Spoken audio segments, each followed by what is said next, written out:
믿음의 뉴스룸 영상 시작합니다. 해인사는 그 자체로 과학적 경이로움이며 습기 균형, 소금 사용, 먼지 관리 등의 세심한 방법으로 문화유산을 보존합니다. 이번 영상에서는 웅장한 해인사를 방문하여 둘러보는 시간을 가져보겠습니다. 가장 처음에 눈에 띄는 것은 대부분의 집과 달리 절이 남쪽을 향하고 있지 않다는 점입니다. 이건 우연이 아닙니다. 바람, 안개, 위치 등의 영향을 받는 사찰에서 흔히 볼 수 있는 현상입니다. 이제 계곡을 통해 남동풍이 들어오는 동시에 찬바람이 한꺼번에 들어오지 못하도록 설계된 이 사원의 영리한 위치에 주목하겠습니다. 보존의 중요한 온도 관리를 위한 훌륭한 방법입니다. 또한 가야산에 자리 잡고 있어 공기순환이 원활하고 습기가 적당해 하드보드 보존에 최적의 조건을 갖추고 있습니다. 카메라를 돌려보면 사원이 바람의 흐름과 안개에 직접적으로 영향을 받지 않는다는 것을 알 수 있습니다. 스마트한 배치 덕분에 안개를 중화시키고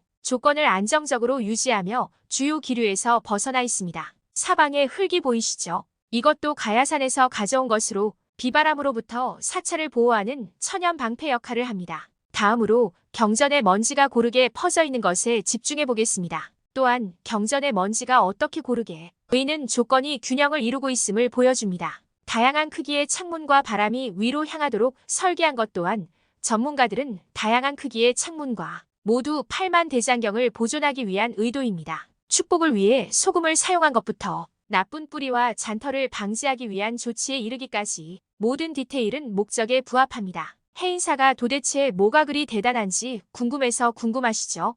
해인사의 보물을 보존하는 독특한 방식과 현명한 위치 선정, 그리고 주변 환경을 훌륭하게 관리하는 방식이 바로 그것입니다. 처음에 해인사가 어떻게 오랜 세월 동안 8만 대장경을 안전하게 지켜왔는지 알아봅시다. 소금을 상징으로 하는 풍수적 원리와 가야산의 위치에 자연적인 온기를 제공하는 완벽한 장소 덕분이죠. 하지만 장소뿐만 아니라 방법도 중요합니다. 또한 장소뿐만 아니라 사람들도 훌륭합니다. 해인사는 남향이 아닌 북향으로 풍수지리의 대세를 거스르고 있습니다. 바람과 안개, 위치의 영향을 받아 계곡을 통해 남동풍이 들어오게 하고 찬바람이 들어와 문제를 일으키는 것을 막습니다. 이제 해인사의 천재적인 습기 및 바람 조절에 대해 이야기해 보겠습니다. 해인사의 지형과 배치는 하드보드 보존에 매우 중요한 적절한 습기와 함께 지속적인 공기 순환을 가능하게 합니다. 안개를 처리하고 바람의 흐름에 흔들리지 않고 안정적인 상태를 유지하기에 완벽한 위치에 있습니다. 그리고 여기서 정말 흥미로운 점이 있습니다. 해인사의 8만 대장경 보존 방식은 다소 신비롭습니다. 가야토로 둥글게 둘러싸인 사찰은 주 기류를 피해 바람과 비의 영향을 받지 않고 안정적입니다. 습한 공기가 직접 들어오는 것을 막아줍니다. 또한 습한 공기가 들어와 귀중한 경전을 손상시키는 것을 막아줍니다. 그리고 경전의 먼지까지 고르게 퍼져 균형 잡힌 상태를 보여줍니다. 스님들은 나쁜 뿌리와 미세한 털에 유입을 막기 위해 조치를 취했습니다. 창문은 모두 크기가 다르며 바람이 아래쪽이 아닌 위쪽으로 향하도록 설계되어 있습니다. 건축물의 모든 부분이 8만 대장경을 보존하는 데 중요한 역할을 합니다. 이것이 해인사를 방문하여 단순히 멋있는 곳이 아니라 정말 놀라운 곳으로 만드는 이유입니다. 다음으로 성전의 설계가 어떻게 바람의 유입을 제어하여 경전에 해를 끼칠 수 있는 찬바람을 차단하는지 살펴볼 것입니다. 사찰에 자연보호 장벽이 있다는 사실을 알고 계셨나요? 가야 점토로 둘러싸여 있습니다. 해인사의 스님들은 미세한 털과 같은 손상을 방지하고 귀중한 경전을 관리할 때 매우 조심스러워요. 또한 사찰 내부의 균형 잡힌 조건 덕분에 분포되어 있는지에 대해서도 이야기할 것입니다. 따라서 아키텍처의 현명함, 환경에 대한 이해, 그리고 진지한 TLC가 혼합되어 있습니다. 지금까지 많은 이야기를 했지만 말씀드릴 내용이 더 남아 있습니다. 해인사와 해인사의 인상적인 보존 노력에 대해 전문가들의 이야기를 들어보겠습니다. 처음에 바람과 안개, 위치를 고려한 사원의 위치가 단순한 우연이 아니라는 사실을 발견했습니다. 실제로 계곡을 통해 남동풍이 불어오지만 또한 계곡을 통해 남동풍이 들어올 수 있도록 찬바람은 차단되도록 설계되어 있습니다. 기본적으로 8만 대장경을 보존하기 위해 공기 흐름의 균형을 맞추는 것이 중요합니다. 다음으로 가야산에 있는 사찰의 자리에 대해 이야기해야 합니다. 이 위치는 일종의 난방 효과를 일으켜 습기 수준을 일정하게 유지하는 데 도움이 됩니다.